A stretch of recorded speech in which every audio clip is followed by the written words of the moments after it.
할렐루야. 하나님께서 오늘 하루도 넉넉한 은혜 가운데 인도해 주실 줄로 믿습니다. 다 같이 사도신경으로 신앙 고백 같이 하심으로 새벽 예배 하나님 앞에 같이 드리십니다. 전능하사 천지를 만드신 하나님 아버지를 내가 믿사오며 그 외아들 우리 주 예수 그리스도를 믿사오니 이는 성령으로 잉태하사 동정녀 마리아에게 나시고 본디오 빌라도에게 고난을 받으사 십자가에 못 박혀 죽으시고 장사한 지 사흘 만에 죽은 자 가운데서 다시 살아나시며 하늘로 오르사 전능하신 하나님 우편에 앉아 계시다가 저로로서 산 자와 죽은 자를 심판하러 오시리라. 성령을 믿사오며 거룩한 공회와 성도가 서로 교통하는 것과 죄를 사해 주신 것과 몸이 다시 사는 것과 영원히 사는 것을 믿사옵나이다. 아멘. 할렐루야. 오늘 함께 보실 하나님의 말씀은 출애굽기 8장 1절로부터 15절에 있는 말씀입니다. 출애굽기 8장 1절로 15절에 있는 말씀 한 절씩 교독하시겠습니다. 여호와께서 모세에게 이르시되 너는 바로에게 가서 그에게 이르기를 여호와의 말씀에 내 백성을 보내라. 그들이 나를 섬길 것이니라.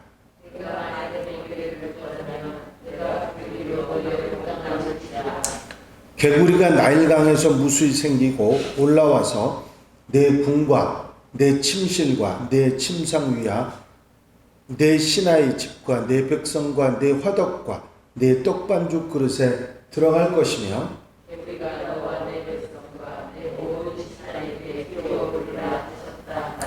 여호와께서 모세에게 이르시되 아론에게 명령하기를 내 지팡이를 잡고 내 팔을 강들과 운하들과 못 위에 펴서 개구리들이 애굽 땅에 올라오게 하라 할지니라.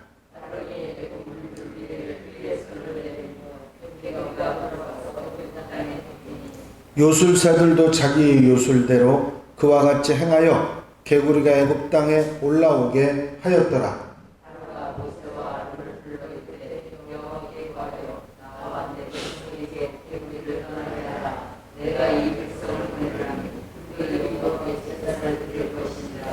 모세가 바로에게 이르되 내가 왕과 왕의 신하와 왕의 백성을 위하여 이 개구리를 왕과 왕궁에서 끊어 나일강에만 있도록 언제 간구하는 것이 좋을는지 내게 분부하소서.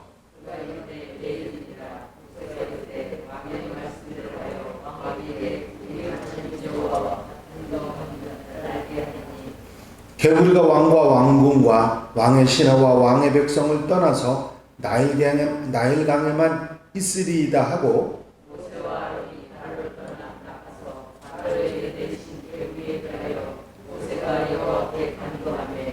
여호와께서 모세의 말대로 하시니 개구리가 집과 마당과 밭에서부터 나와서 죽은지라. 다 같이 읽으십니다. 그러나 바로가 숨을 쉴 수 있게 됨을 보았을 때에 그의 마음을 완강하게 하여 그들이 말을 듣지 아니하였으니 여호와께서 말씀하신 것과 같더라. 아멘. 애굽에 내렸던 첫 번째 재앙, 물이 피가 되는 재앙을 겪어서도 백성들이 마실 물이 없어서 고통을 받는에도 불구하고 바로는 고집을 피워서 백성들의 고통을 외면하고 7일 동안이나 제대로 물을 마시지 못하도록 그렇게 만드는 일이 있었습니다. 이렇게 첫 번째 재앙이 지나고 나자마자 엎친 데 덮치는 격으로 두 번째 재앙이 경고됩니다. 아마 지금 첫 번째 재앙도 마찬가지입니다만은 하나님께서 모세를 통해서 아론에게 말해서 바로에게 이런 일이 있을 것이라 하는 얘기를 먼저 경고를 하게 합니다. 개구리가 올 것이다. 물이 변해서 피가 될 것이다. 그런 얘기를 미리 하게 하시고, 그리고 나서 손을 펴니까, 바로 앞에서 그 지팡이가 든 손을 펴니까 그런 일이 일어납니다. 경고를 통해서 하나님이 하신 일이라 하는 것을 분명히 우연히 일어난 일이 아니고 하나님이 이미 경고를 하셨고 그것을 그 눈앞에서 보여주는 그런 일을 하셨음에도 불구하고 하나님이 어떤 분이신지 바로 왕이 깨닫게 되죠. 그 경고가 있었음에도 불구하고 바로 왕이 듣지 않는 모습을 보게 됩니다. 두 번째 재앙입니다. 개구리 재앙인데, 여호와께서 모세에게 이르시되 너는 바로에게 가서 내 백성을 보내라. 그들이 나를 섬길 것이라 하라.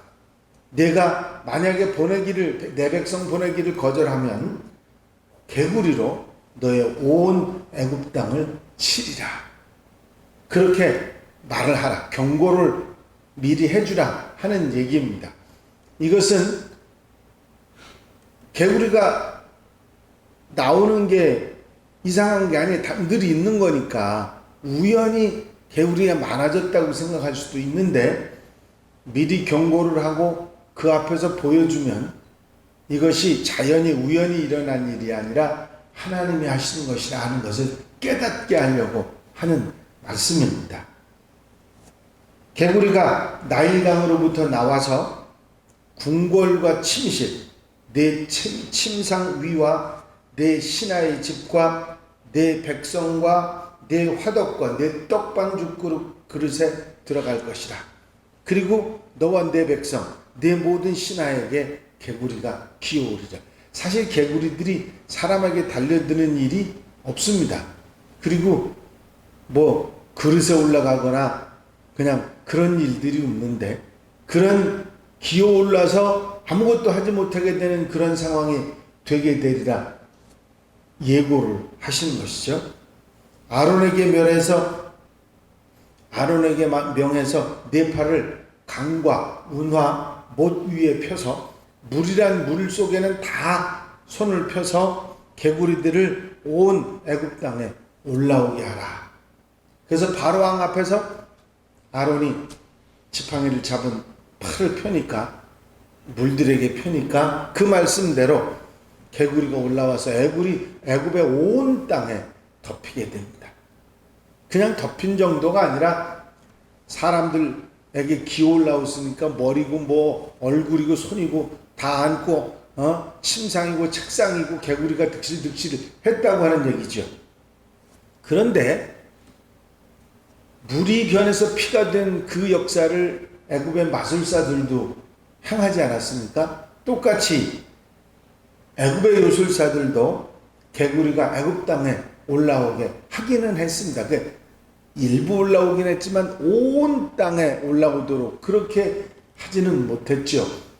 하나님의 역사와 마술사들이 하고 보여주는 그런 역사와는 근본적으로 다르기 때문입니다.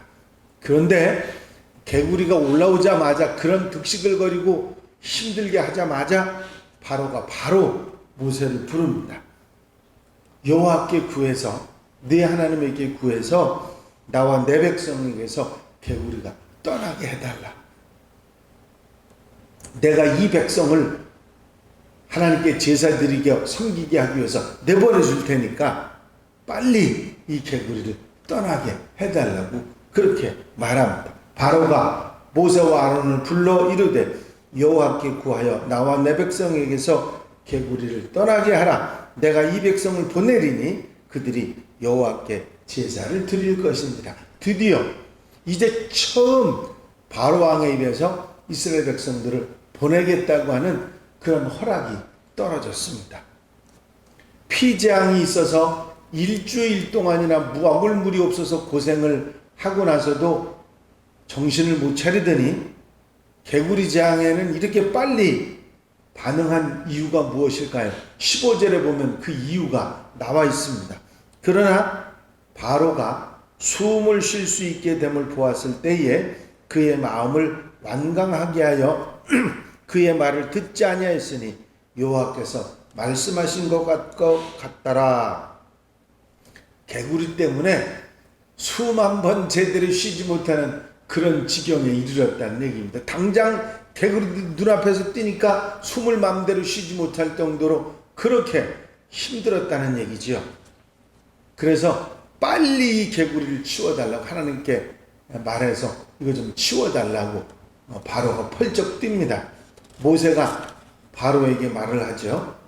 반가웠습니다. 한 번도 허락을 하지 않았는데 처음 허락을 했으니까 이제는 됐다 하고서 언제 개구리가 강 속에만 있고 밖으로 나오지 못하게 할까요? 언제 할까요? 그랬더니 당장 내일 하라고. 바로가 내일 당장 하라고 그렇게 얘기를 했습니다. 피재앙이 하루도 이틀도 아니고 일주일이나 계속됐다는 사실을 바로는 알고 있습니다. 그런데 이 개구리 때문에 못 살게 된 이 상황이 일주일이나 계속되는 건 도저히 참을 수가 없었던 것이죠.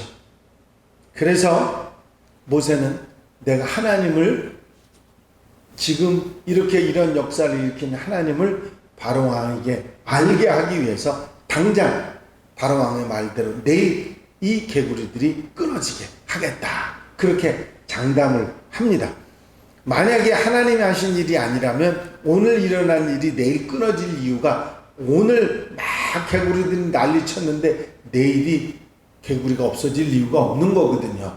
하나님이 어떤 분이신지 당신에게 내가 알게 하겠소. 그리고서는 기도해가지고 개구리 떼가 몽창 강으로 다 들어가 버리고 사람들 앞엔 보이지 않게 됩니다. 그래서 나머지 개구리들은 모두 죽었는데 그 개구리들을 모아서 무더기로 쌓아놓으니까 악취가 나서 견딜 수 없는 상황이 되었습니다.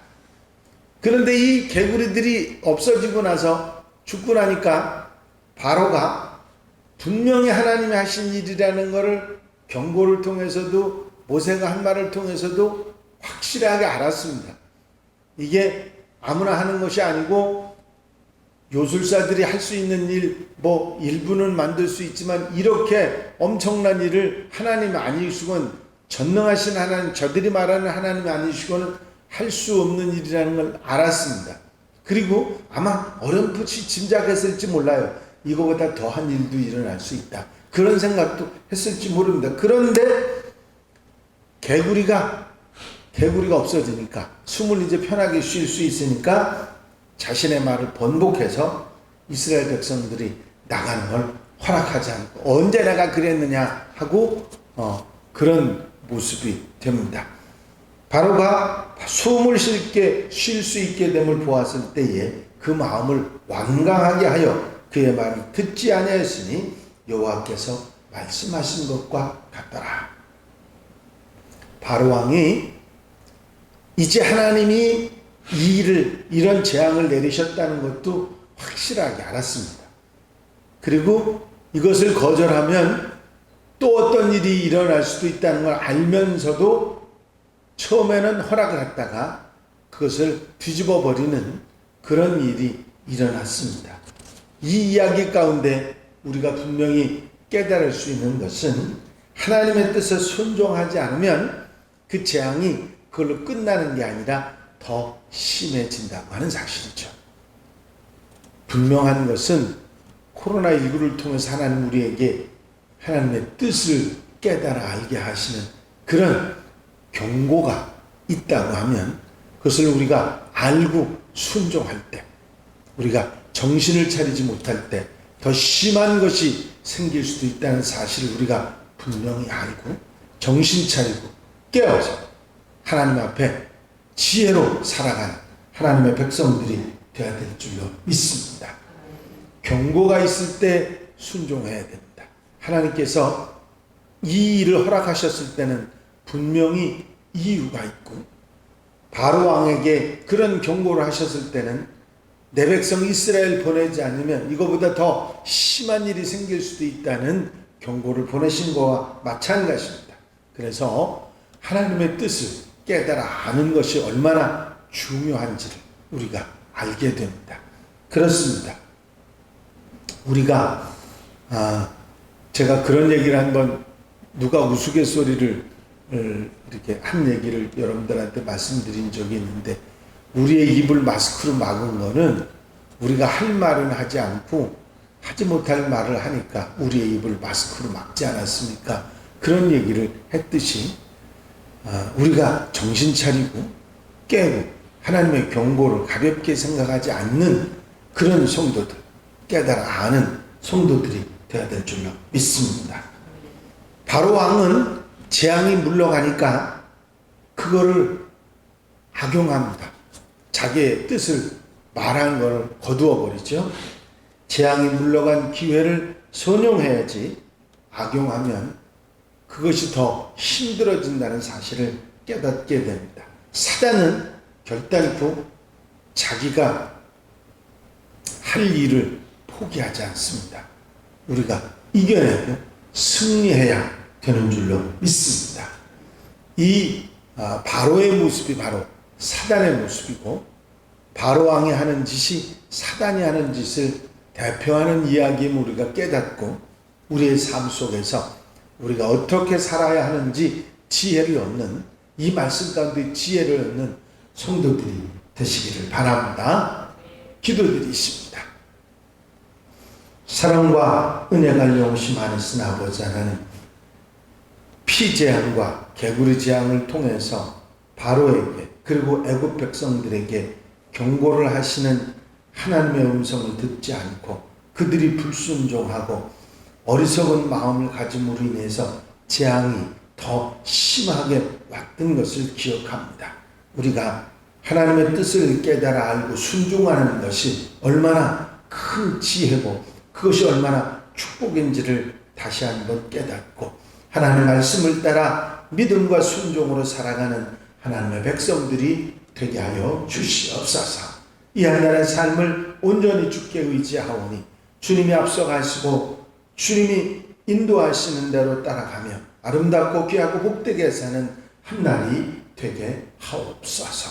허락하시고 건강과 은혜를 더하여 주실 줄로 믿사옵고 예수 그리스도의 이름으로 기도하옵나이다. 아멘. 주님 가르친 기도 함께 드리십니다. 하늘에 계신 우리 아버지시여, 이름이 거룩히 여김을 받으시오며 나라의 마옵시며 뜻이 하늘에서 이루어진 것 같이 땅에서도 이루어집니다. 오늘날 우리에게 일용할 양식을 주옵시고 우리가 우리에게 죄 지은 자를 사하여 준 것 같이 우리 죄를 사하여 주옵시고 우리를 시험에 들지 말게 하옵시며 다만 악에서 구하옵소서. 나라와 권세와 영광이 아버지께 영원히 있사옵나이다. 아멘. 이 시간 기도하실 때에 교회 부흥과 발전을 위해서 공통기도 제목들 위해서 특별히 함께 갑시다. 이 프로젝트를 위해서 기도해 주시고 중보기도할 분들, 여러분들 코로나 종식을 위해서 자유롭게 기도하시고 돌아가시겠습니다.